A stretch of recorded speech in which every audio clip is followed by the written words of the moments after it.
اخوا زمانه کې نه موبایل وو، نه یوټیوب وو، نه فیسبوک وو. شیخ چیدی وو. شیخ چیدی نه ډېر هوښیار وو او نه ډېر احمق. دې کې به خلکو ویل د شیخ چیدي که نیم عقل هم کار وکړي نو باچا به شي، خو افسوس نیم عقل یې هم رخصت وي. یوه ورځ مور یې ډېره غوسه وه، په تشوي لاس کېښودو او شیخ چیدي ته یې وویل خو ټوله ورځ ناستي، د کار کوي، د مزدوري، بازار ته لاړ شه څه کار پیدا کړه.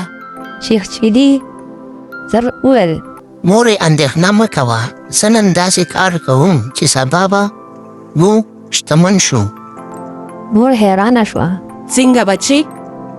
شیخ چیدي په فخر سره وویل زه نن بازار ته ځم هګۍ اخلم، بیا به هغه چرګان شي، چرګان به هګۍ وکړي، زه د چرګانو بادشاه شم، بیا به موږ د زرګونو چرګانو مالکان شو. مور سر وخوځاوه او ویې ویل دا 100 روپۍ واخله او پام کوه څه یې نه کي.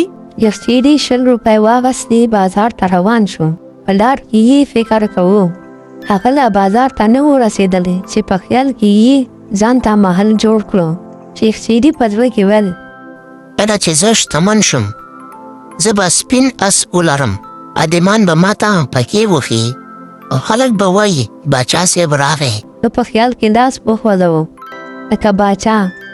یو لاره تېرېدونکي وویل شیخ چیدي خیر خو دی. شیخ چیدي وویل خاموشه، زه د سلطنت په سوچ کې یم. شیخ چیدي چې بازار ته ورسېدو هګۍ والا ورته وویل څومره هګۍ غواړې؟ شیخ چیدي وویل هغه عمره چې زما قسمت غواړي. هګۍوال وخندل او ویې ویل قسمت 100 روپۍ دی. 100 هګۍ یې واخیستې، ټوکرۍ کې یې په سر کېښودې او کور ته را روان شو. نو کور ته چې را روان شو په لاره کې یې یادات نورم اوچت شو. زه به واده هم وکړم، ښځه به مې فرمان نه مني. زه به ورته وایم خاموشه، زه د چرګانو باچا یم. دا یې وویل او په خیال کې یې سر زور سره خوځاوه.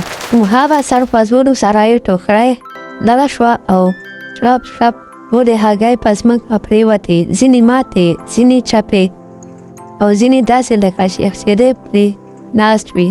شیخ چیدي چغه کړه ای زما سلطنته، ای زما چرګان، ای زما خیالونه. خلک راټول شو او ویې ویل شیخ چیدیه چرګان دې والوتل. بل وویل باچا صاحب اج دې مات شو. دریم وویل دا بادشاهي ډېره نرمه وه.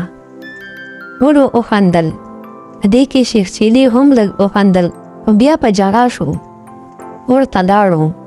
مور یې هګۍ ونه لیدې. مور وویل هګۍ چېرته دي؟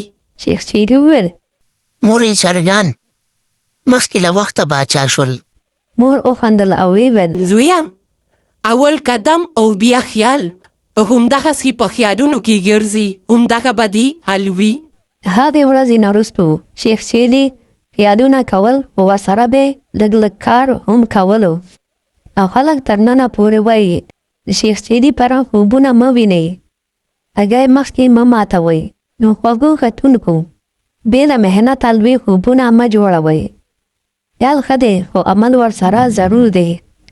نو خوږو کتونکو ویډیو در سره لایک او چینل در سره سبسکرایب کړئ.